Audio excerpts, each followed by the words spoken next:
Picture this, a nation that lives and breathes football, whose fans wear the weight of more than half a century of history on their shoulders.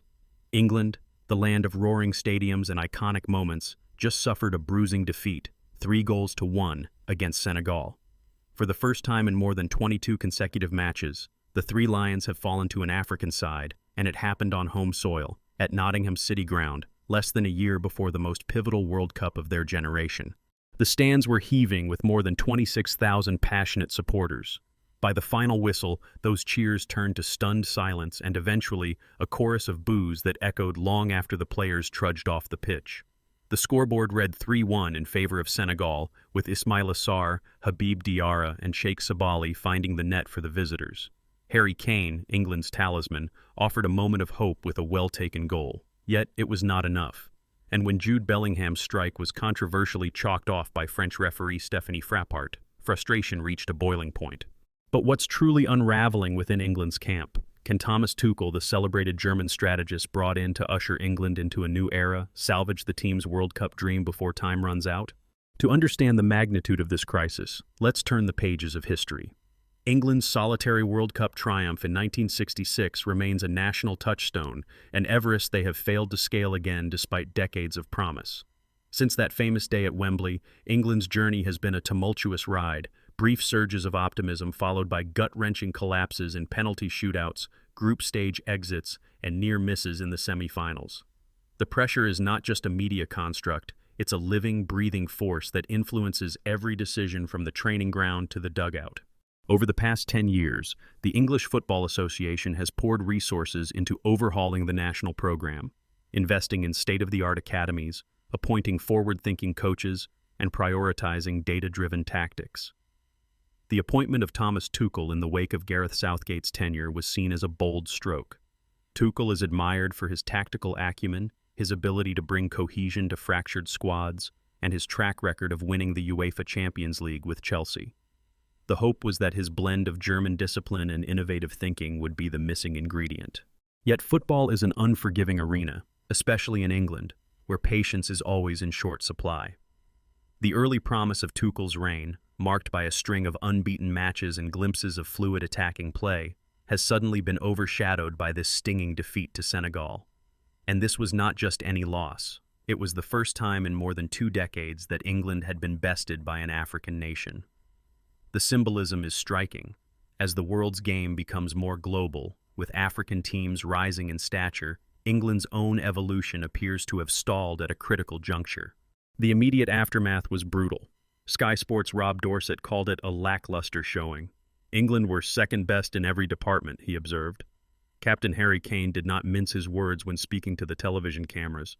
Things aren't clicking, we're not finding the right tempo, we've lost that aggressive nature that we had.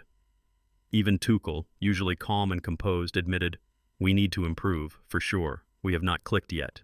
But perhaps the harshest judgment came from Ian Ladyman at the Daily Mail, who wrote, "England as potential World Cup winners a year from now? That just sounds like a very bad joke indeed." Former midfield enforcer Roy Keane, known for his blunt analysis, went further. England have lost their spark. Their play is as flat as a Starbucks latte. So, what's really behind this malaise? Experts point to a cocktail of problems. England's attack, once a feared weapon, now looks disjointed. New faces have been introduced, but many lack international experience. There is a sense that Tuchel's sophisticated tactical ideas have yet to take root. The players look uncertain, sometimes aimless, especially when under pressure. The chemistry between midfield and attack is off-kilter. Longtime stalwarts like Jordan Pickford and John Stones have shown flashes of leadership, but the team feels like a collection of talented individuals rather than a cohesive unit. Tension is not limited to the pitch. The English media, never shy about voicing opinions, have started questioning everything from Tuchel's starting lineups to his late substitutions, particularly his decision to leave Ivan Toney on the bench until the 88th minute. Tuchel later explained, "Ivan is at his best in the box, and we simply weren't getting the ball there."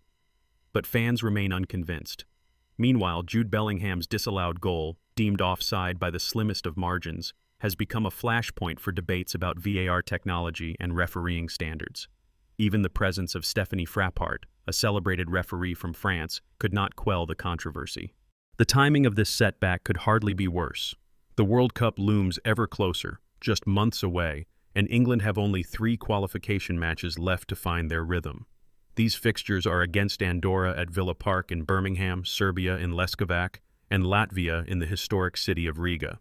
On paper, these are winnable games, especially given England's squad depth. But football is not played on paper, and recent performances suggest no opponent can be taken lightly.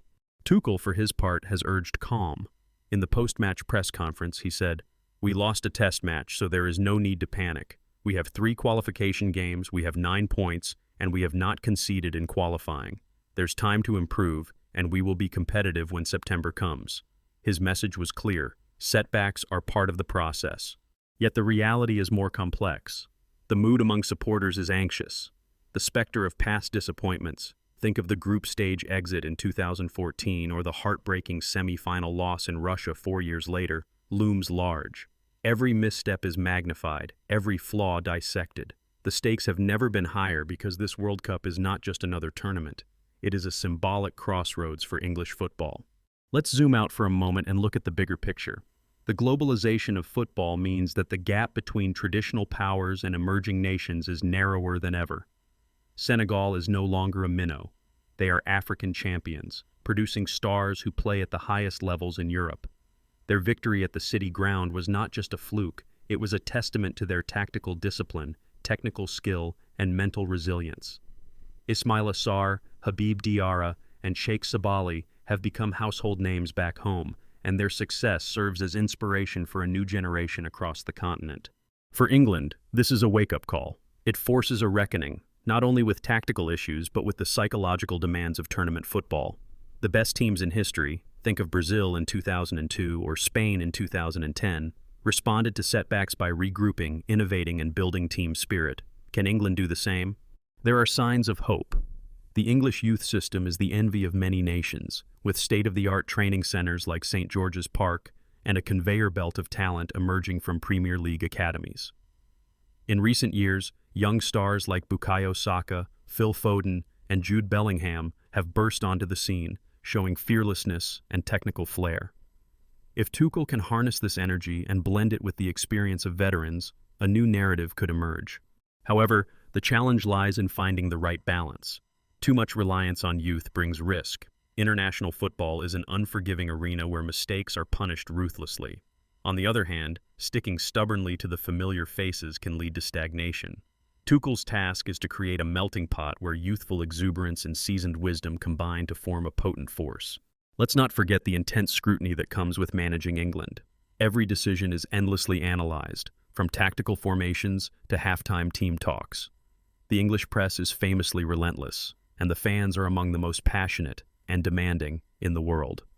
In this environment, leadership matters more than ever. Tuchel's ability to maintain calm, instill belief, and communicate his vision will likely decide whether the team rises or unravels. There are multiple paths forward. One scenario is that Tuchel successfully implements his tactical blueprint, the squad gels at the right moment, and England surges into the World Cup with a wave of optimism. Another, more sobering possibility is that the team continues to stumble, leading to mounting pressure, media frenzy, and even whispers of a managerial change just months before the tournament. There is also a wild card, the sudden emergence of a breakout star, someone who captures the imagination of the nation and lifts the team to new heights. In past tournaments, such figures, think of Michael Owen in 1998 or Wayne Rooney in 2004, have transformed England's prospects overnight. What lessons can we draw from this high-stakes drama? First, adversity is not the end, but often the beginning of something greater. Tuchel's insistence on learning from defeat, calling it a tough learning, echoes a broader truth. Whether in football or in life, progress is rarely linear. Mistakes are inevitable, but those who adapt and persevere often emerge stronger. Second, the power of leadership cannot be underestimated. England's fate will hinge not just on tactics, but on Tuchel's ability to foster unity and resilience. In times of crisis, clear vision and steady hands often separate success from failure. Football, at its core, is a team game. No single player or manager can carry the burden alone. Third, the importance of fresh ideas and new talent is paramount. The solution to entrenched problems sometimes comes from unlikely places. a young player fearless in the face of pressure, or a tactical tweak that unlocks hidden strengths. Staying open to change is essential for survival and success at the highest level. As the World Cup countdown accelerates, the eyes of the world will remain fixed on England. The next few months will be a crucible, a test of Tuchel's mettle, the players' character, and the nation's appetite for redemption. Will England seize this moment, or will history repeat itself with another painful near miss? Here's a little-known fact for the true football romantics. In 1966, England's only World Cup win came after a period of turmoil. Critics had written off the team, calling them disorganized and uninspired. Yet under the leadership of Alf Ramsey, England found their identity just in time, culminating in that unforgettable victory over West Germany. Sometimes it is precisely in the fire of adversity that greatness is forged. So, as England stands at another crossroads, the question lingers. Can Thomas Tuchel inspire a renaissance, or will the Three Lions once again fall short of their immense potential? The answer, like the beautiful game itself, remains gloriously unpredictable. If you're invested in England's journey, eager for more expert analysis, and hungry for behind-the-scenes stories that connect football to global economics and technology, make sure to subscribe and join the conversation in the comments below. Do you believe England can rise from the ashes, or is another heartbreak inevitable?